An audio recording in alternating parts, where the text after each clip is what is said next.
Good morning, everyone, and welcome to a Sunday sermon. Each week, we try to bring you messages of God and the Holy Spirits. This week, we're blessed to have John the Baptist back with us. John probably knew Jesus better in life than any other individual, and played a huge role in having him commence with his ministries. So, John, welcome back, and thank you for speaking with us, and here he is. Good morning, everyone. Yes, I knew Jesus probably better than anyone knew him. He was an incredible person. I knew him when he was a teenager. I knew him as he was raising his family, and I knew him as he began his ministries. I was trying to speak of God. I was trying to tell people of the one God. I had served God in multiple lifetimes previously, so he sent me back in order to try to do what he wanted done. He knew it was time that the Romans stopped worshiping idols. He knew it was time that this new religion had to begin. It was going to be called Christianity. We didn't know anything about what he was going to be doing. We knew he would be doing special things. We knew he'd be speaking of the one God. But we had no idea just how successful he was going to be. You see, here was a single person. Now, yes, he did have these incredible abilities. He could perform miracles. He could heal others. He could do many things. So God knew what he was doing when he arranged his life. He knew that he had to be able to convince others. Today, individuals basically have to try to convince others with their words. That is one reason why Barry is sitting where he is, where he's speaking. That is a reason why I've come back this morning to try to speak to you. Humans are very difficult to convince. Jesus could convince them because he had these special abilities. Today, you must convince one another with special words. You must speak to them with the messages that you're told, and you must speak to them from the heart. You must tell them they need to be good people. Why is it so difficult for humans to be very good people? Really, if you think about it, it doesn't make sense. Violence brings on violence. If you steal from another, they will probably steal back from you. All of the things the humans do that are bad will have a reaction to them. And everything that humans do that is good will have a reaction to them. And the reactions to good are so much better than the reactions to bad. So why do humans keep doing what they want to do? Why do they keep doing what is wrong? Why do they keep building these bad karmas for themselves? Well, the answer to that is a lot of individuals don't know God or heaven, so they don't understand that the stupidity of their acts are going to follow them into future lives, that it will follow them into heaven. Many of them don't even understand that heaven exists. You see, God knew what he was doing when he made it this dimension that people could not see into. He realized that if people truly could see into heaven and understand it, that they probably wouldn't want to leave it. Souls must learn lessons. The whole purpose of lives is that you learn lessons. Some people learn, some people don't. And that also is the point of what God wants. Some individuals devote their lives to serving God. Some don't. Some don't even believe in him. Some are stupid enough to even believe that Satan exists. Well, there are evil energies. You just look around and see it everywhere. But Satan is a personification of evil, does not exist. So you're wasting your time. When people don't believe in God, essentially they're also wasting their time.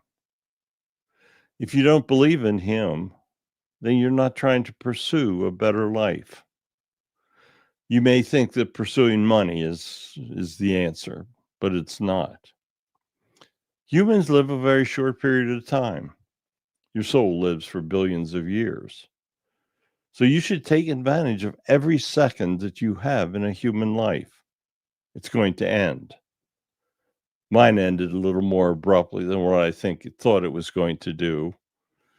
But I'm not asking you to lose your head over your life. Death is inevitable. It's coming to everyone. You can't hide from it. And there's nothing you can do about it. So prepare for it. Don't fear it. Death is simply opening the doors to heaven for you. Your soul will go to heaven, and then your guides will speak to you, and you'll see the people, the souls that have gone before you, and it's a good thing. So don't fear it. Many people really fear heaven.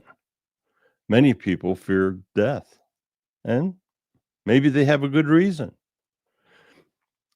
Many people have done very bad things in their past lives. I'm not talking about prior reincarnations. I'm talking about in their current lives. So what can you do about it? Well, the answer's pretty simple. Don't do anything stupid in your future life. The days that you have left is what I'm referring to. You may only have a couple days. You may have many, many years. You really don't know how many years that you have left in your human life, so you have to take advantage of it. You have to use this uncertainty to guarantee that you make the most of your time. You see, if you knew you were going to die in, say, 7 years and 14 days, you'd be able to prepare for it. You might be able to not do anything wrong for that period of time for fear of what's coming. But by the fact that you do not know when your death is going to occur, you don't know how to really prepare for it. Well, the answer is you live every day like it's your last day, and then you're prepared. You do good things. You make sure that there's no negative karma that's occurring on a daily or even a yearly basis. You go out and you help others. You do all of the things. You do all the things that Jesus did when he walked the earth.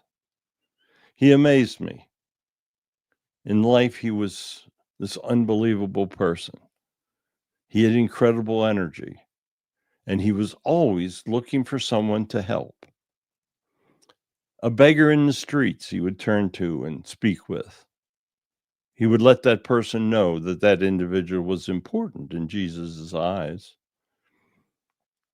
Do you try to help those that are living on the streets?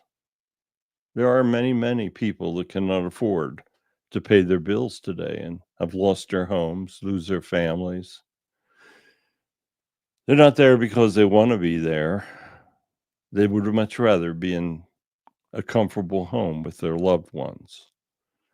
But many people just truly are hurting so bad that they cannot even afford a home, cannot afford to rent an apartment, or even to feed their families. Situations have caused this for them. The main thing is nobody's been helping them. Everyone can help, even if you do not have great funds or excess money. You have time, and you can use the time wisely by helping others. The young, they are the ones that especially need to be taught. They need to be taught of God, of Jesus, of the kindness that he spoke, of how he helped others. The young must understand that it is their role as they become leaders to help others, to do what is right. They must know the difference between right and wrong. The best example is what their parents set for them. If the parents show love and understanding and help others, they will grow up in an environment that will teach them to do the same thing. Now, that doesn't say they're going to do it. Money is a great temptation. Wealth is a great temptation. It ruins many lives. Individuals will have great wealth and could care less about others. They may take a small percentage of it. I don't know if you're watching the news today, but there's this person named Warren Buffett. He's incredibly rich. He just took $6 billion and put it towards his charities. And he's trying to give away his wealth before he passes. Great people before him have done that. Milton Hershey, Andrew Carnegie. I can name many. Because over here, they're exalted. We are friendly with them. We know them. They are in upper levels of heaven. They are preparing to return so that they can help more people. And God rewards them. You see, they all have one thing in common. They know the great joy of helping others. They've accumulated wealth beyond any normal person's understanding. And now they're going to direct it, or they did in their lives. They directed these funds so that people can be helped. Andrew Carnegie has been dead for almost 100 years or more. But his libraries, his universities, they still live. Many, many wealthy people, they don't help anyone. And guess what? They're forgotten. Their name is gone from history because they've chose not to do anything with their great wealth. Oh, they've probably given it to their children and families. And those kids have probably squandered it and not helped others either. Great wealth ruins many lives. Now, I know some of you out there are saying, well, give me some great wealth and see if it ruins my life. Well, in your cases, it probably wouldn't because you're good people. If you're taking time to tune in and listen to the words that are spoken on these Sunday morning shows, you're much better than many people. Very few people really take their time to do what they need to do to prepare for their deaths. Listening to the words of heavenly spirits, it's a great thing to do because it will help you prepare, because now you understand the difference. You'll truly know the miracle of life after death. I am speaking to you from heaven because heaven is all around. It's just another dimension, but it truly exists. I could not be speaking through Barry if heaven did not exist. That is a great reality. The existence of heaven is the reality that can change your entire life simply by believing that it exists. Now, everyone knows that death surely does exist. It existed for me. It exists for everyone. Take a drive and look at the cemeteries. Those are all people that have died. And there's going to be a time that your body is going to be lifeless, and it will begin to decompose, and your soul goes to heaven. Your soul is so much more important than your body because your body has such a short, shall we say, shelf life. It may last 70 or 80 years, and humans think that's a long time. God knows what a long time is because he created the universe billions and billions of years ago. He knows exactly what time is. And because it can be so dangerous to people, he did not create it in heaven. So when you go over there, you will not have a watch on your spirit arm because it doesn't matter. You can do what you want, and you can sit over there and you can watch humans scurrying around looking at their watches, trying to decide how much of that time they have left. As I said earlier, you will never, ever understand how many days are left in your life, so you must take advantage of it. Each day can be a new beginning, or each day can be a new ending. If you continue to waste the time that you have by hurting others, you're creating this karma, and this karma is going to follow you.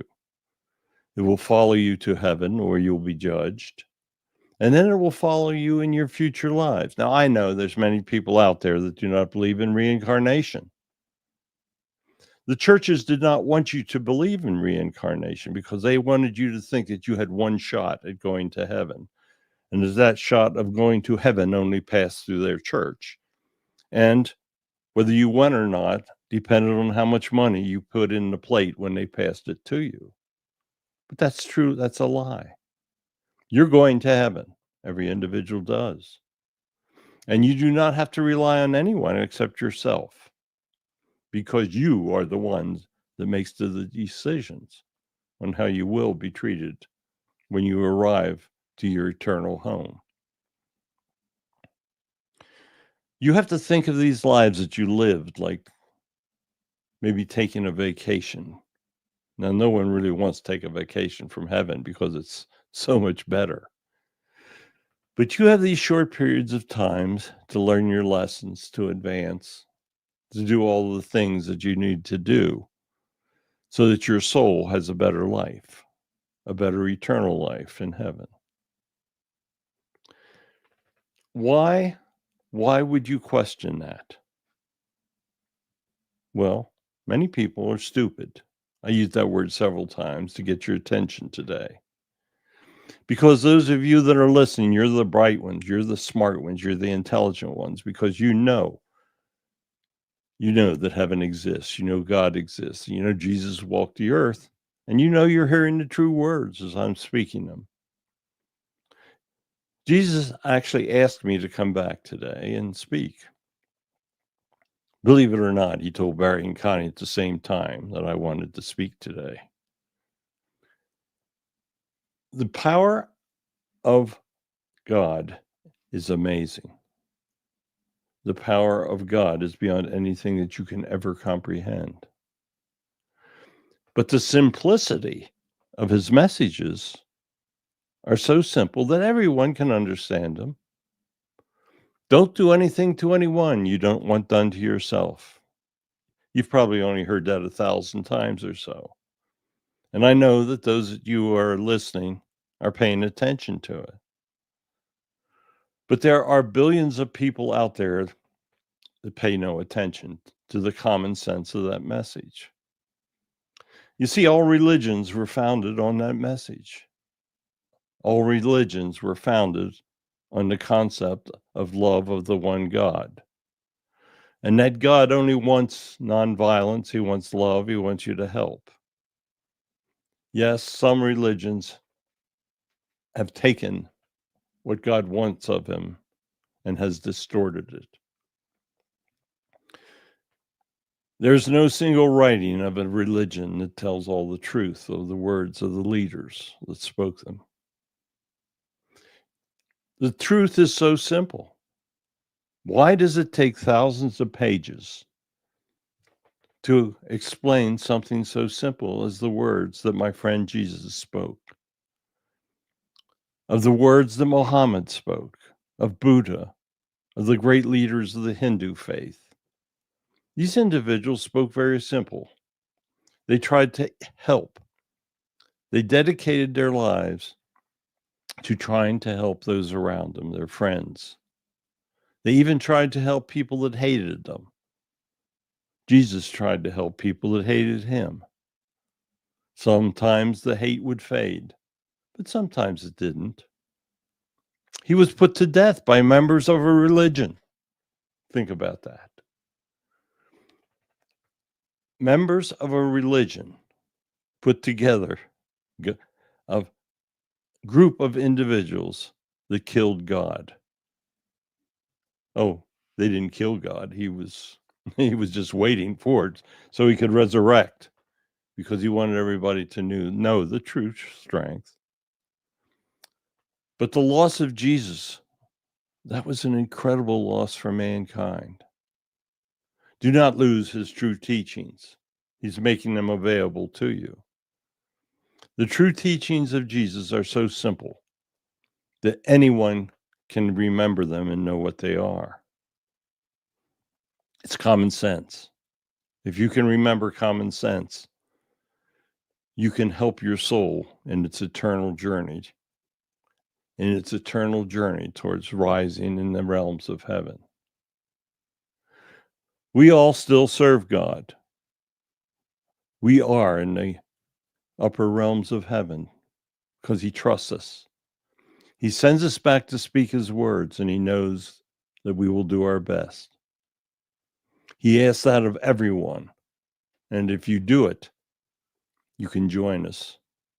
You can join us in the upper realms where everything is beyond comprehension. So thank you. I enjoyed speaking again today. I think it's good every once in a while to come back and talk directly to all of you believers out there. And hopefully someone will stumble across the message that doesn't believe and change their minds. And that is what makes our day in heaven. Jesus is blessing all of you. You can pray to any of us and we'll get the messages through. Goodbye, and thank you for listening to me once again. Thank you, John. Great message. Yes, it was incredible. Connie and I both had the thought that John wanted to speak at exactly the same moment yesterday. It's either that we're in perfect sync, or maybe it's because they know how to get through to us. Let them get through to you with their simple messages. Thank you all. I enjoyed bringing you the message today, as I do. We'll be back again next week. I don't know who it'll be, but it'll be a wonderful spirit. So goodbye, and thank you so much for listening.